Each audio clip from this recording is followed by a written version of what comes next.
Au nom du Père et du Fils et du Saint-Esprit. Amen. Le Seigneur soit avec vous et avec votre esprit. Frères et sœurs, écoutons la parole de Dieu. Première lecture. Ainsi donc, même aux nations, Dieu a donné la conversion qui fait entrer dans la vie. Lecture du livre des Actes des Apôtres au chapitre 11, du verset 1 à 18. En ces jours-là, les apôtres et les frères qui étaient en Judée avaient appris que les nations, elles aussi, avaient reçu la parole de Dieu.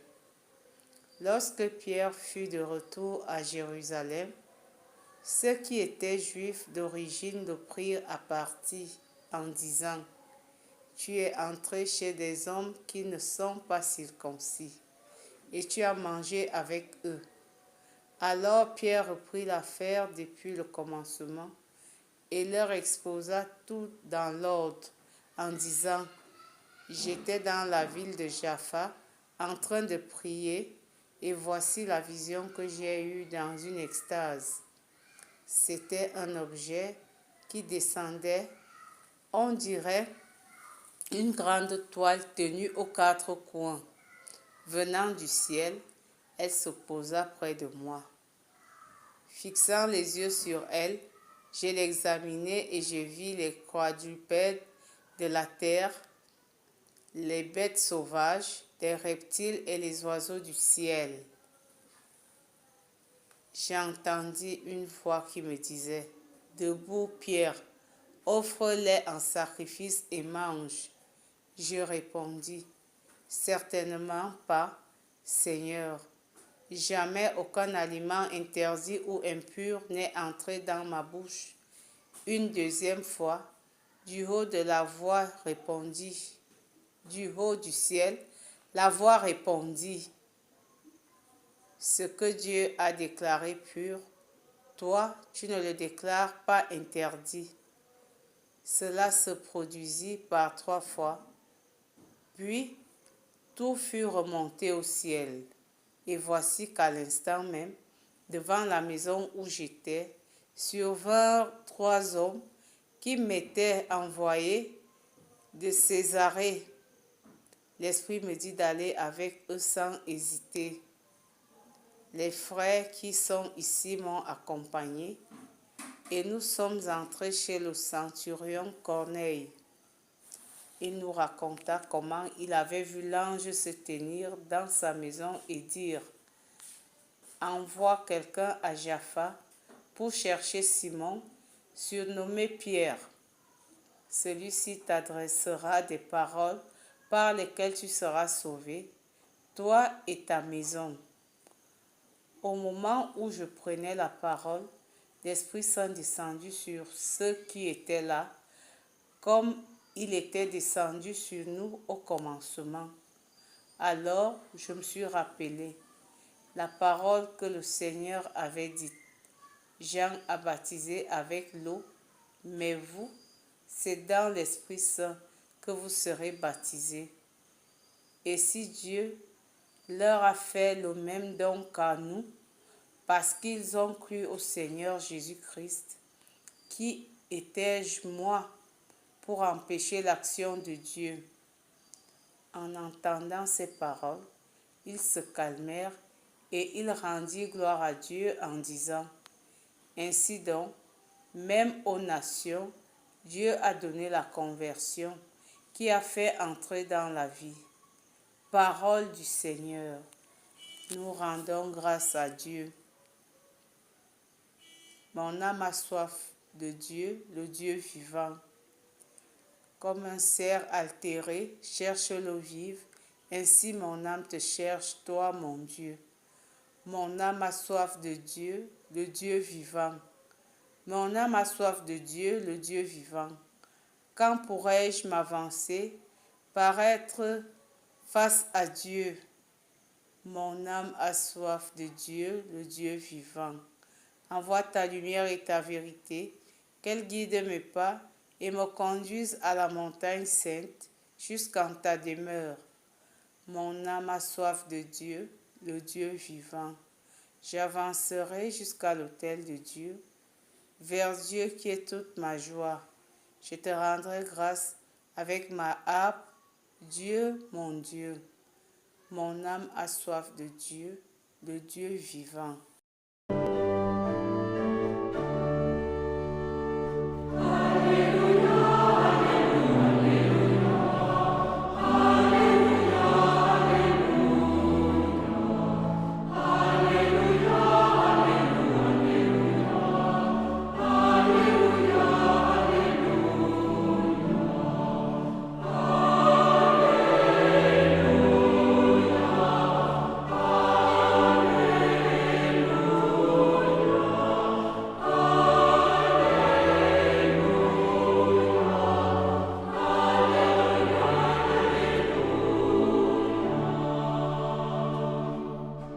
Je suis le bon pasteur, dit le Seigneur.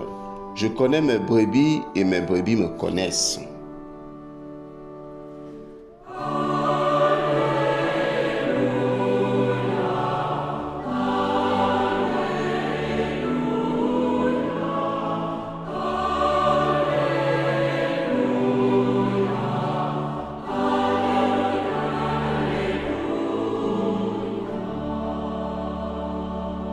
Le Seigneur soit avec vous et avec votre esprit.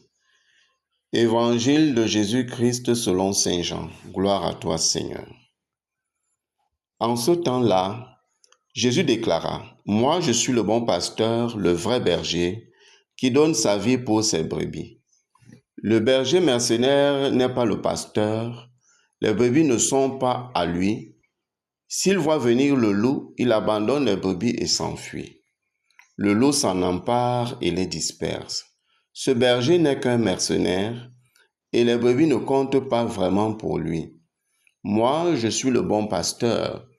Je connais mes brebis et mes brebis me connaissent, comme le Père me connaît et que je connais le Père, et je donne ma vie pour mes brebis. J'ai encore d'autres brebis qui ne sont pas de cet enclos. Celles-là aussi, il faut que je les conduise. Elles écouteront ma voix. Il y aura un seul troupeau et un seul pasteur. Voici pourquoi le Père m'aime, parce que je donne ma vie pour la recevoir de nouveau. Nul ne peut me l'enlever. Je la donne de moi-même. J'ai le pouvoir de la donner. J'ai aussi le pouvoir de la recevoir de nouveau. Voilà le commandement que j'ai reçu de mon Père. Acclamons la parole de Dieu. Louange à toi, Seigneur Jésus. Frères et sœurs dans le Christ, loué soit Jésus-Christ. L'évangile d'aujourd'hui, qui est la suite de celui d'hier, nous amène à faire la différence entre celui qui donne sa vie pour les brebis, c'est-à-dire Jésus le bon pasteur, et celui ou ceux qui exploitent les brebis, c'est-à-dire ceux parmi les dirigeants du peuple de Dieu qui travaillent pour eux-mêmes et non pour la gloire de Dieu, et ceux parmi les responsables de la société qui ne sont là que pour leurs intérêts personnels. En dehors du don de sa vie pour ses brebis, le bon pasteur, Jésus, manifeste sa préoccupation pour ses brebis.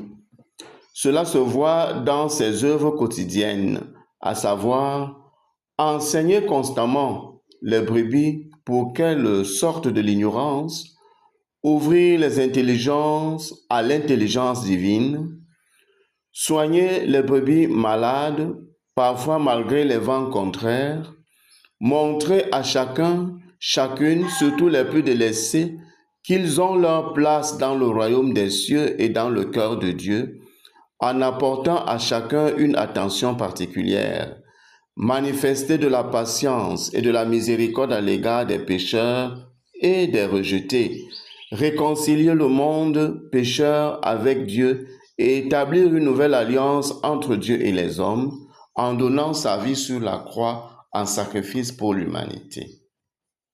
Ce sont là des caractéristiques qui ne peuvent pas se retrouver chez le mercenaire qui s'empresse de tirer son profit personnel en négligeant les brebis pour lesquelles il ne donnera jamais sa vie.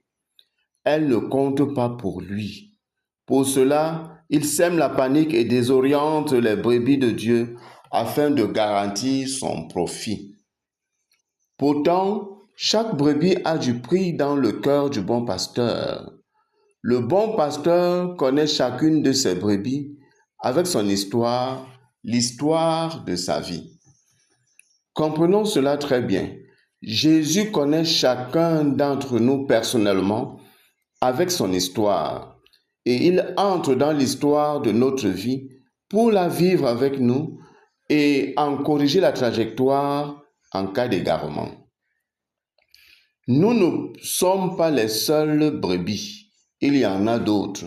Par conséquent, nous devons avoir le cœur grand ouvert pour vivre notre fraternité en Jésus-Christ avec tout le monde, car chacun a de la place dans le cœur de Dieu.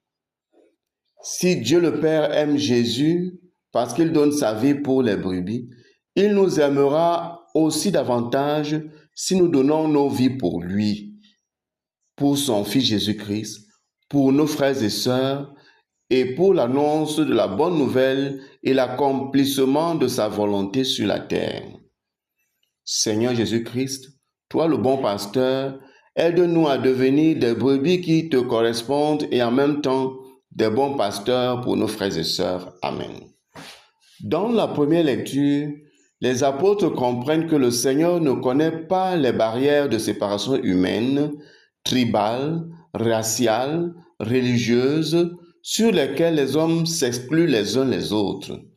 À tous et à chacun, Dieu fait grâce selon son cœur de Père.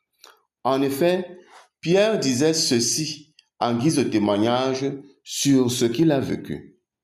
Au moment où je prenais la parole, l'Esprit Saint descendit sur ceux qui étaient là, comme il était descendu sur nous au commencement. Et si Dieu leur a fait le même don qu'à nous, parce qu'ils ont cru au Seigneur Jésus-Christ, qui étais-je, moi, pour empêcher l'action de Dieu? Actes chapitre 11, verset 15 et verset 17. Nous comprenons par ce passage des textes des Actes des Apôtres que si nous vivons avec Dieu, alors dans chaque phase de notre vie, même quand c'est nous qui avons la gouvernance des choses, c'est Dieu qui est Dieu. Surtout encore, même quand il s'agit de l'annonce de la bonne nouvelle, c'est Dieu qui est Dieu et nous sommes ses serviteurs, qui que nous soyons dans l'Église ou dans la société. C'est d'ailleurs ce qui s'est passé avec les apôtres qui ont fini par rendre gloire à Dieu d'avoir donné aux nations païennes la même grâce que celle qu'il leur a donnée, ce qui a constitué une véritable conversion pour eux, les apôtres. Une conversion qui fera des apôtres de véritables bons pasteurs, des pasteurs selon le cœur du Seigneur Jésus-Christ. Prions avec Marie. Sainte Vierge Marie, Sainte Mère de Dieu, prie pour nous afin que nous puissions avoir et entretenir une bonne relation avec Jésus-Christ le bon pasteur, que nous soyons des brebis qui lui correspondent et enfin que nous soyons nous-mêmes de bons pasteurs à l'égard de nos frères et sœurs. Amen. Loué soit Jésus-Christ à jamais. Le Seigneur soit avec vous et avec votre esprit. Que Dieu Tout-Puissant et miséricordieux vous garde et vous bénisse, le Père, le Fils et le Saint-Esprit. Amen. Allez dans la paix du Christ. Nous rendons grâce à Dieu. Ayons une pensée pour nos défunts. Accorde-leur, Seigneur, le repos éternel et que la lumière sans fin brille sur elles et qu'elles reposent en paix. Amen. Accorde-leur le repos éternel, que la lumière sans fin brille sur elles et qu'elles reposent en paix. Amen. Accorde-leur, Seigneur, le repos éternel, que la lumière sans fin brille sur elles et qu'elles reposent en paix. Amen. Bonne journée.